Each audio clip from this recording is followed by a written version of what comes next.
Hello friends, welcome to harmonium Sangeet YouTube channel. Friends, आजकल मैं आप लोगों को बता रहा हूं कि कैसे आप किसी भी गीत का नोटेशन अपने से निकाल सकते हैं।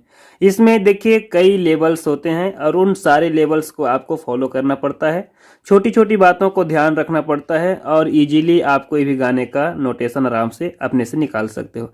आप ये ना पूछें कि सर आप कोई दूसरा ट्रिक बताइए। देखिए सभी तरीके थोड़े थोड़े आपको सभी जगह पर उपयोग करना पड़ता है, इसलिए वन बाय वन आपको उन स्टेप्स को फॉलो करना चाहिए। जैसे पिछला वीडियो में मैंने बताया था कि आप क्या करें, अपना कोई भी इंस्ट्रूमेंट जैसे वो हारमोनियम हो, कैसियो हो, बेंजो हो, उसके साउंड को पकड़ने का प्रयास करो। तो ये तरीका आपको आपको अजीब लगा होगा, लेकिन वास्तव में ये सच्ची घटना है, सही चीज़ है। तो पहली चीज तो आपने पहला अभ्यास के तौर पर उसको लिया है सरगम के रूप में। जितनी ज़्यादा आप उसको बजाते हैं, आपका साउंड जो माइंड में एक्सेप्ट होता है वो उतना ही परफेक्टली बैठता जाता है और आपको कोई भी आवाज़ को समझने में आसानी होती है। आज का जो वीडियो है इसमें मैं इसके अगले लेवल को बताऊंगा कि आप इसके माध्यम से और कैसे इम्प्रूव करेंगे और कैसे अपने जो कॉन्फिडेंस है गाना निकालने की उसको बढ़ा सकेंगे। इसमें होता क्या है, जो अभ्यास किया जाता है, कल तो मैंने बताया था आपको केवल सिंपल सा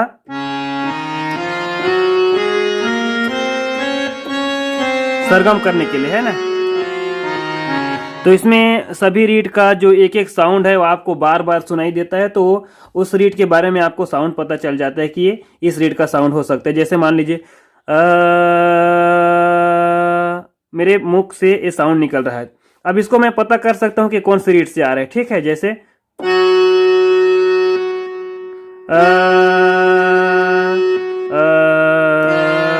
मैच नहीं किया तो उसको ढूंढो।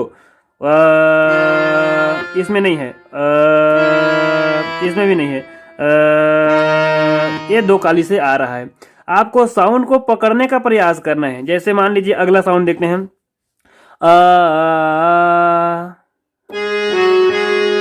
नहीं आया, नहीं आ रहा है,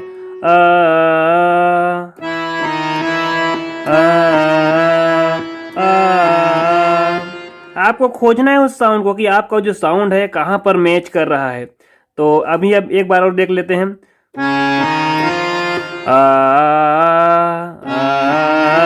मैच कर गया। इससे क्या होगा, ये छोटी छोटी बातें हैं, बच्चों के खेलने की जैसी हैं, पर ये आपके माइंड के सेंस को बहुत ज़्यादा बढ़ाती हैं। बहुत सारी वीडियोज आप लोगों ने देखा होगा, पर इन तरह के अभ्यास से आपको जो रिजल्ट मिलेगा दूसरे वीडियो से आपको रिजल्ट उतना अच्छा नहीं मिलता है। मैं चूँकि काफ़ी सालों से बच्चों को सिखा रहा हूँ और इसका मैंने बहुत ज़्यादा रिजल्ट बच्चों को दिया है। क्योंकि आप सभी को पता होगा मैं एक म्यूजिक टीचर प्रोफेशनल हूँ, तो इसके तौर पर मैं आप लोगों को बता सकता हूँ कि आप कैसे इसको इम्प्रूव करेंगे। हर साल कितने भी बच्चे हमारे साथ हैं जो नए आते हैं और आज हारमोनियम बजा रहे हैं। आप में से कई लोग कहते हैं कि सर 2 साल 3 साल हो गया हम बजा नहीं पाते। रीजन को आप समझते हैं लेकिन उसके सॉल्यूशन को आप पकड़ने का प्रयास नहीं करते। ये मेन चीज़ होता है प्रॉब्लम का। तो इसको समझिए। कल मैंने जो बताया था, सा रे ग म प ध नि सा, सा नि ध प म ग रे सा। ये एकदम सामान्य सा उदाहरण है, लेकिन इसके जो रिजल्ट हैं बहुत ही ज़्यादा है। इसको आप कैसे करें,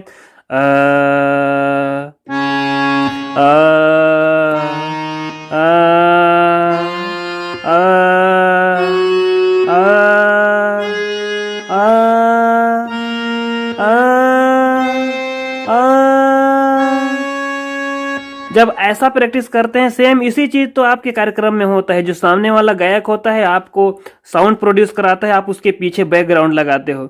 आपको कैसे पता चलेगा कि वो कौन सी रीड से आप गा रहे हैं। जैसे ये मैंने साउंड दिया, अब आप उसको ढूंढो कि कहाँ पर स्केल में होगा। जब तक आप प्ले नहीं करोगे, आपको साउंड का नॉलेज नहीं होगा, आप कैसे उसको पकड़ पाओगे। मैच किया,